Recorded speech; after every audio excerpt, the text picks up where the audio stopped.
Sage, England. The Peaks, October 31st, 1910. Evening. My house was a stone castle. There were halls with marble floors and painted ceilings. I lived in Hathersage, a rural town known for its roaring hills and gorges. My castle was offset from the road and watched over endless fields. That night was Nuit Rogue, or in English, Red Night.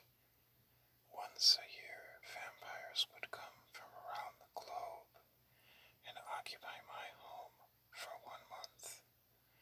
For the 31 days in October, Nuit Rogue brought vampires of all races to my home. 31 days of opulence, 31 days of pure terror. This was the last night before everyone returned to their respective hauntings. It was just after dusk. Above me, the stars sparkled in the twilight. They glistened gold-lighted glass goblets. I pushed past guests, sipping on blood and dancing to a string quartet.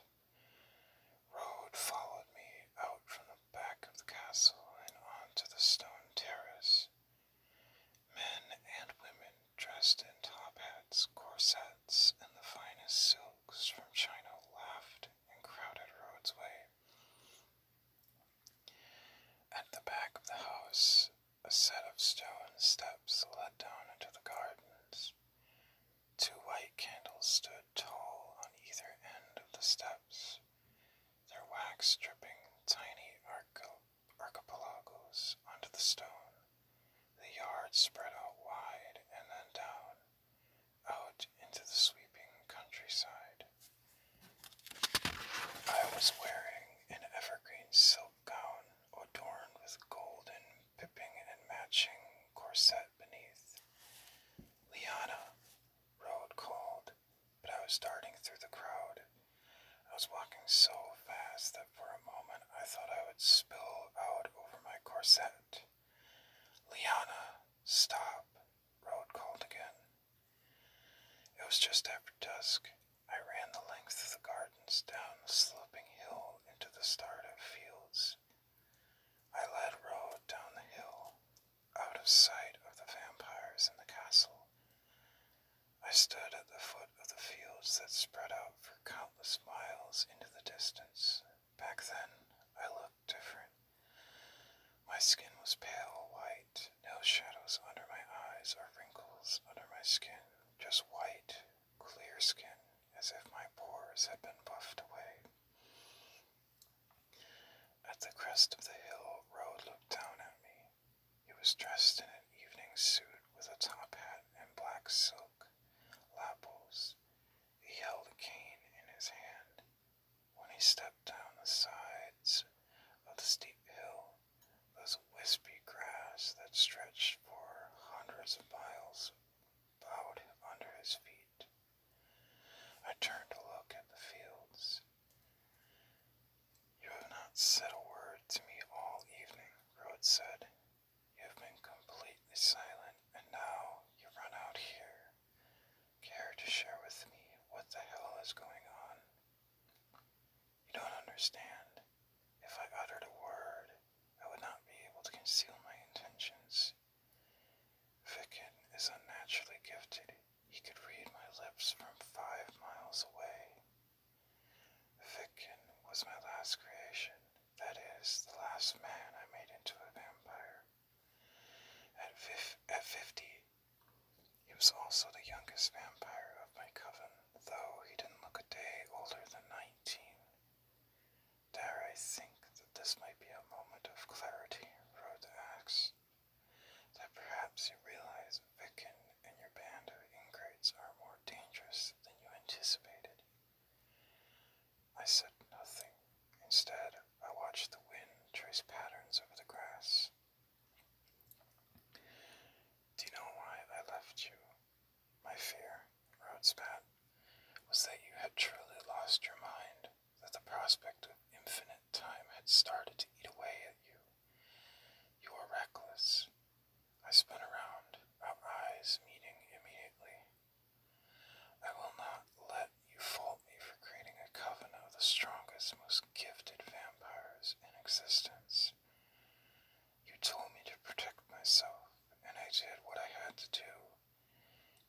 see what you have done, Rhodes said, his strong jaw clenched. What have I done? I stepped closer to him. I feel the weight of this existence in my bones, as though 1,000 parasites are eating away at my sanity. You told me once that I was what kept you insane, that the curse of emotional pain released you when you were with me. What do you think happened to me for the 170 years you were gone? Rhodes' shoulders fell. His eyes were the most blue I had ever seen. Even in 500 years, the beauty of his slim nose and dark hair always shocked me. The vampire's essence heightened a person's beauty, but for Rhodes it radiated from within and lit up his soul. It made my heart burn. The magic that binds your coven is more dangerous than I would have ever thought possible. How did you expect me to feel? You don't feel. Remember, we're vampires, I replied.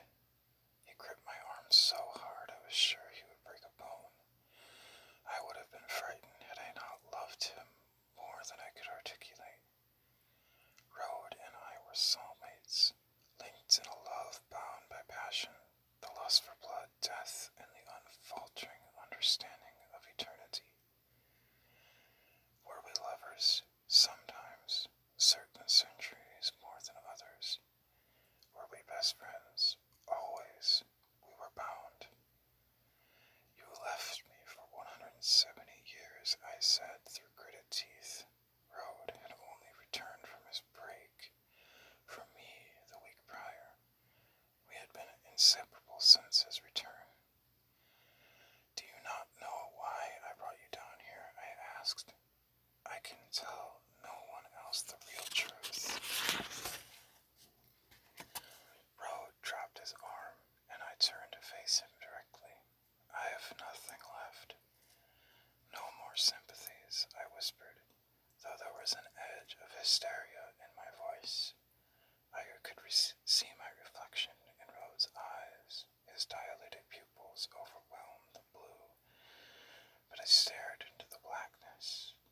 My voice quivered.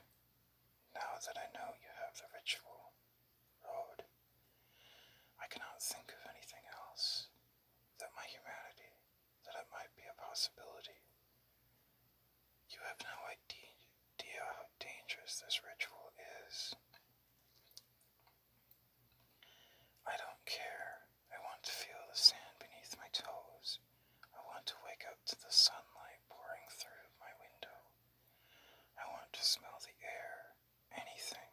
Anything I can feel. God, Rhodes, I need to smile and mean it. We all want those things, he replied in a calm manner. Do you? Because I don't think you do, I said. Of course, I want to wake up to blue waters and feel sunlight on my face. The pain is too much, I said. You could try again. Concentrate on me, loving me, Rhodes said gently. You, who leave, that's not fair, Rhodes said, now reaching for my hands. Even loving you is a curse. I can't really feel or touch you. I look at the humans we take, and even they can feel. Even in their last minutes of life, they have breath in their lungs and taste in their mouth. Rhodes held my palm in his, and the warmth, the feeling of his passion for me swept up through my hand and into my body. I closed my eyes, relishing the moment, relief from the countless tragedies resting within me. I opened my eyes and took a step away from him. I am losing my mind, and I don't know how much longer I can bear it. I took a moment, careful in my wording. Ever since you discovered the ritual, I continued, it's all I can think about. My way out. My eyes were wild. I was sure of it. I need this. God, help me, Rhodes, because if you don't, until it scorches me to flames. Rode nearly lost his top hat with a gust of the wind. He ripped his hand out of mine. He still had long hair then, and it fell past his shoulders onto his topcoat. You dare to threaten me with your suicide? Don't be pretty, Liana. No one has survived the ritual. Thousands of vampires have tried. Every single one, have died in the process. Do you think I can bear to lose you? That I could part with you? You already did, I whispered savagely. Rode pulled me close so fast that I wasn't prepared for the force of his mouth against mine. One deep growl from him and my bottom lip split open. Rode bit into me. I could feel a rhythmic pull as he sucked the blood from my mouth. After a moment he stepped away and wiped his bloody lip on his jacket sleeve. Yes, I left you, but I had to find the magic and science I needed. If we were ever try this ritual, I needed to make sure. I didn't expect you to fall in love when I left. There was a silence.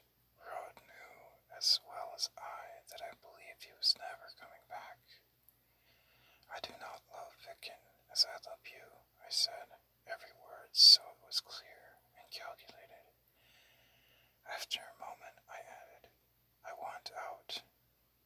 You do not know what will come to you if you choose human life. The air, real breath, happiness, death, sickness, human nature. I don't understand, I said, stepping back again. You have said yourself that humanity is what all vampires crave, the freedom to feel more than constant pain and suffering. Do you not feel this way? It consumes me, Rhodes said, and took off his top hat. He looked out at the fields. There are deer there, he pointed. He was right. About 10 miles away, a herd of deer grazed silently. We could have fed off of them, though I did love my dress, and blood would not match the green silk. Besides, I hated the taste of animal blood. I'd only feed on them if I was in a dire situation. With the creation of the coven, I had ensured that would never happen. Rhodes slipped his hands around my lower back and brought me even closer. Your beauty will be a powerful force in the human world. Your human face may betray even your best intentions. I don't care, I said, not quite understanding and not really caring either way.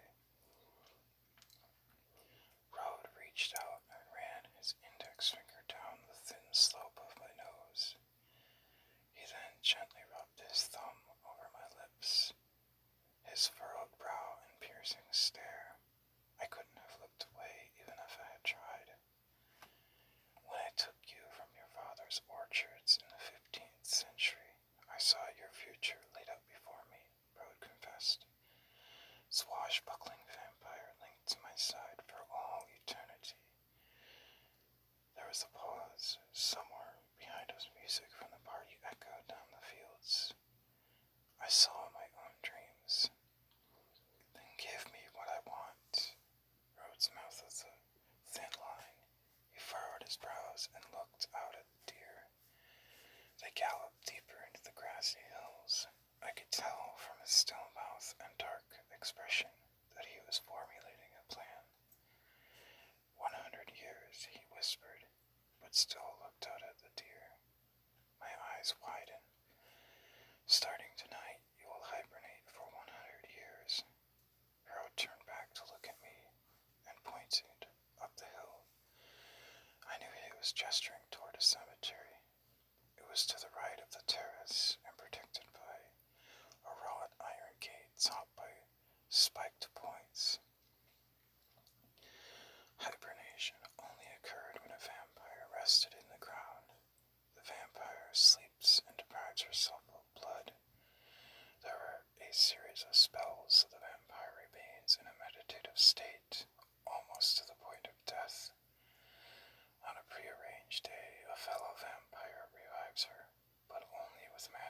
is this possible? Only very brave, and some would argue very stupid, vampires have done this. The night before you are supposed to wake, Rode continued, I will unearth you and take you somewhere safe. Somewhere you cannot be found. Somewhere you can be a human and live out your days. And the coven, I asked, you leave them behind. My heart throbbed, a familiar pain that I couldn't help but recognize. The magical binding between the coven and myself would force them to search for me, just as I knew I would love Rode until the end of the earth. I knew that the coven would search for me. I nodded once but said nothing. I watched the deer nibbling at the grass and licking their fur. You are not afraid to die? He asked. I shook my head. Rode turned to face the house. I stopped him from walking up the hill by gently grasping his fingers. He turned to me. Will you be there? I asked. If I die and leave Vale, will you be there? Rode's fingers lightly grazed the top of my hand. He turned it over, touched my palm, and whispered, Always. How did you do it? I was spellbound, back in the dark apartment, my back pressed into the pillows. My fingers wandered over the fine velvet. My fingertips skimmed along the softness of the couch, which produced a wave of goosebumps over my legs. Before, I would have known the couch was soft, but I would only have meant the fabric. It wouldn't have meant comfort or safety, just soft.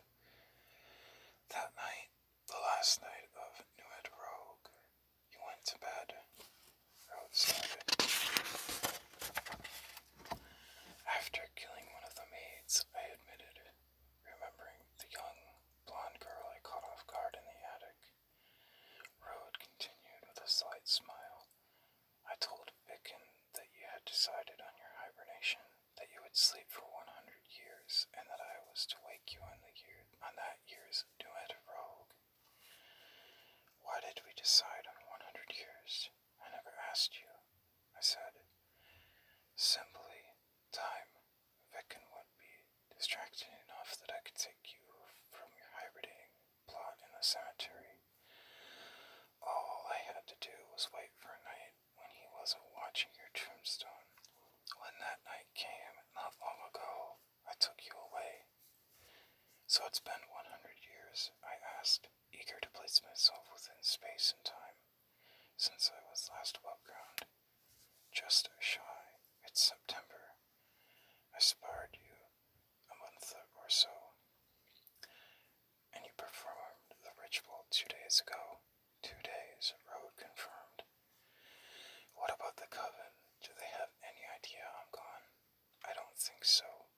Vicken still thinks you were buried. Remember, I told him you wanted to be buried, to make it official. He thought it was a wonderful idea. He wanted a chance to rule your coven. I wouldn't have protested against that, I said. Precisely why he believed me so willingly. It was a lie, Liana. The moment you looked into my eyes on the fields and begged me for a human life, I knew that my quest, my vampire life, your vampire life, what I had done to you, was coming to an end. I shouldn't have begged you, manipulated you like I did. Rode laughed, but the breath was short. That is your way. I looked at the bandage around his wrist, and the dark rings circling Rode's eyes. At that moment, a surge of guilt rushed through me.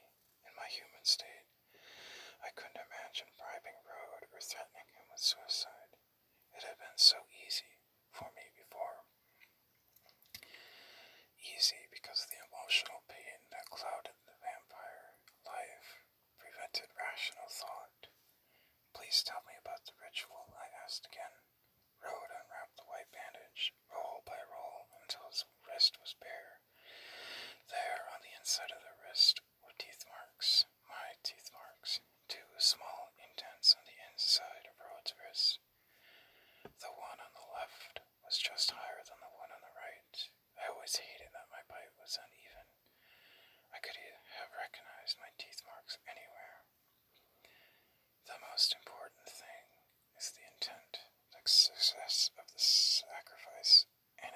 is a sacrifice depends solely on the vampires performing the ritual.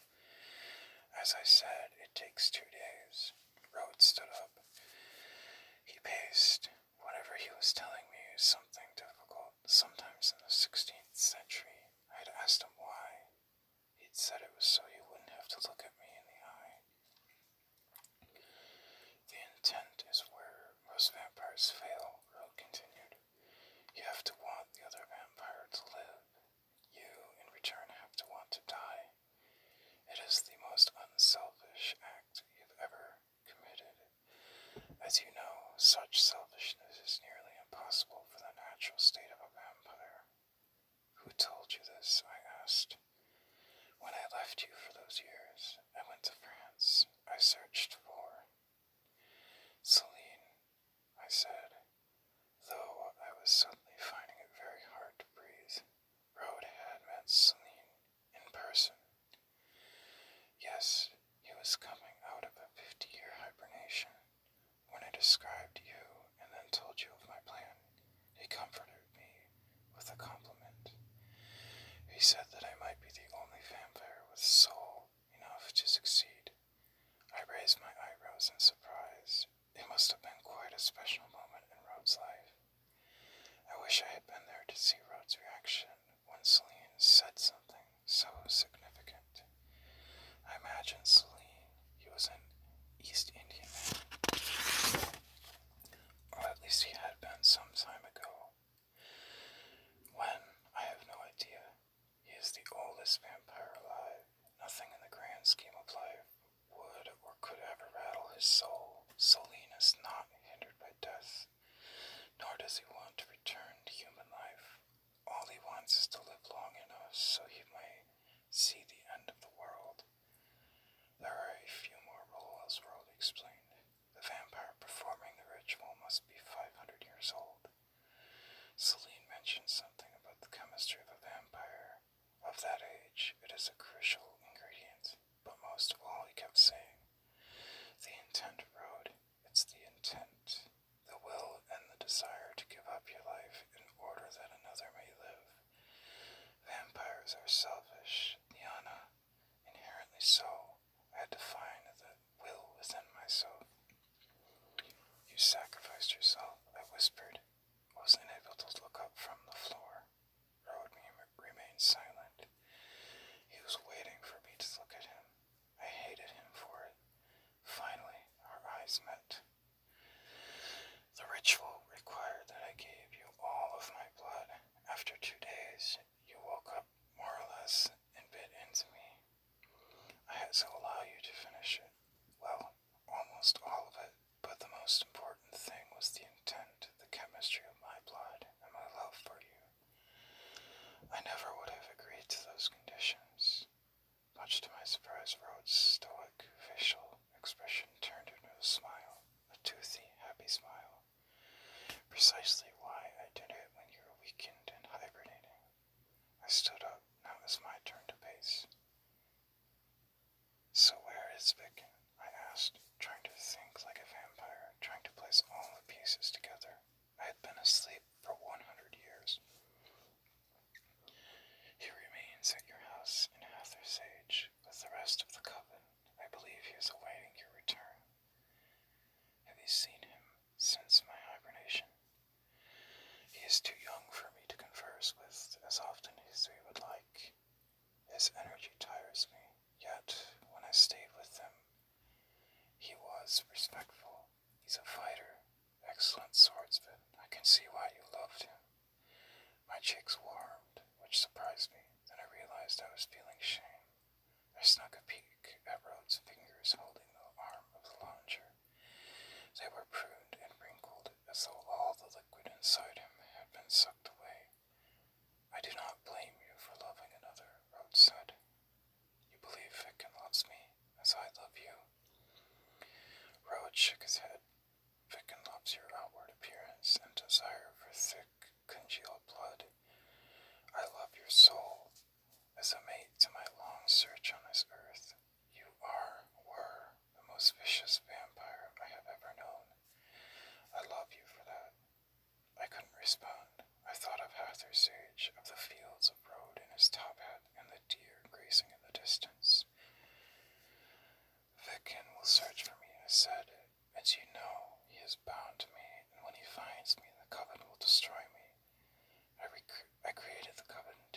just that, to seek, capture, and obliterate.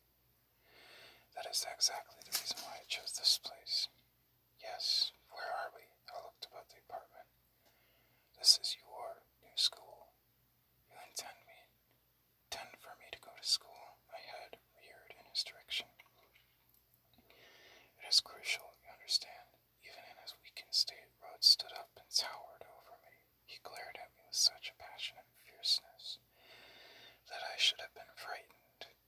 Vicken will take you up from the cemetery. I promised you would return on the final night of Nuit Rogue. The party ends October 31st. So on the 31st, he will find an empty casket. End of story. It's not that simple. October is merely a month away. You are a vampire, Liana. One of the oldest of your kind. I know what I was. Then do not pretend that you need a tutorial in the seriousness of this situation, Rhodes snapped, and continued pacing very slowly. I was silent. Rhodes regained some of his composure, and again spoke at a low decibel.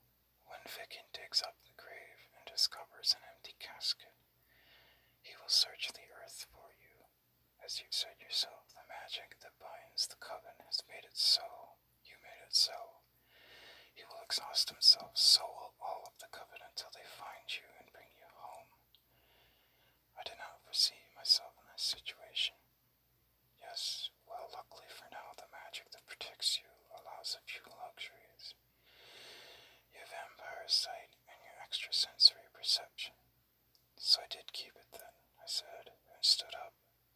I looked around the room again. Yes, as Rhodes said, I could see all of the adornments in the room, down to the knots in the wood floor and the perfection in the paint on the walls. The more you assimilate into this human existence, these accompaniments will fade. How was I to process not being a vampire anymore, but still retaining some vampire qualities? Could I be in the sun? Did I eat food again? These thoughts rattled within my head, and I stamped my foot in frustration. Rhodes put his hand on my cheeks, and I was startled by how cold they were. It stopped my tantrum. You must disappear into human life, Liana. You must go to school and become a 16-year-old girl again. In that moment, I couldn't cry, no matter how badly I wanted to. I was too shocked. Vampires cannot cry. There's nothing natural in a vampire. No tears, no water, just blood and black magic.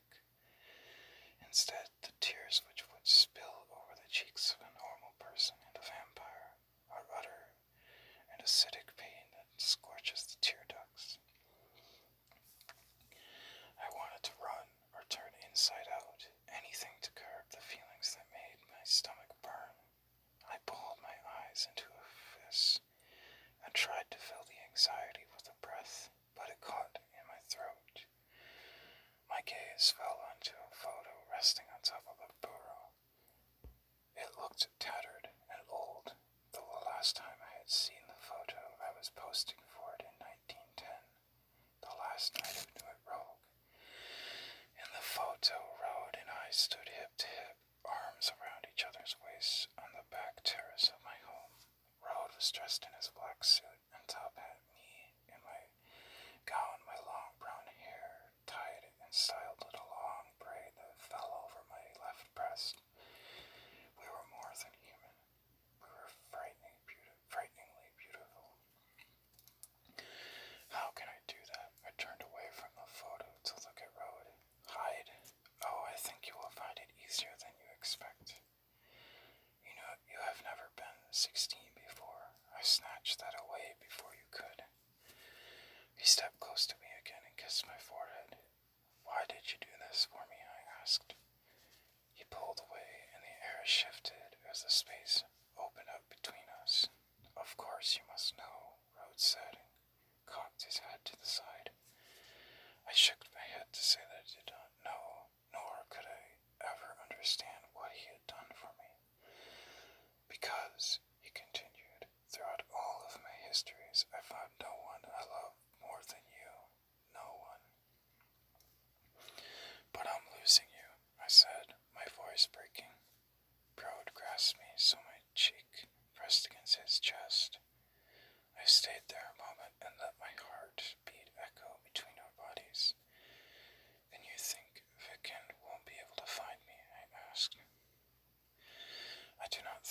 his wildest dreams, he will understand what I have done.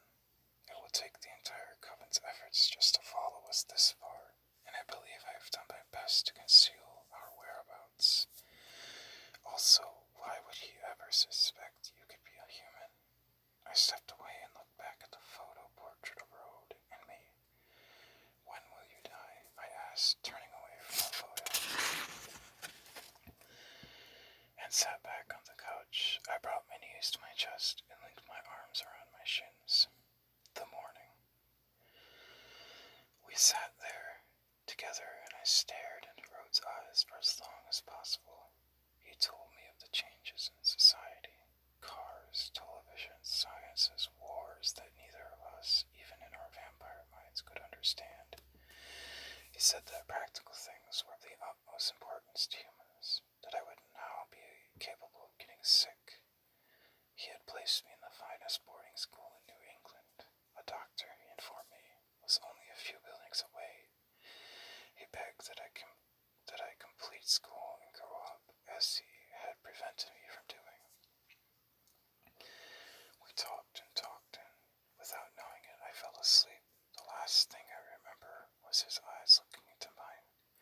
I think he may have kissed my lips, but that also felt like a dream. When I awoke, the shades were drawn, and the whole living area was shrouded in darkness. Across from me, red lighted numbers illuminated the blackness.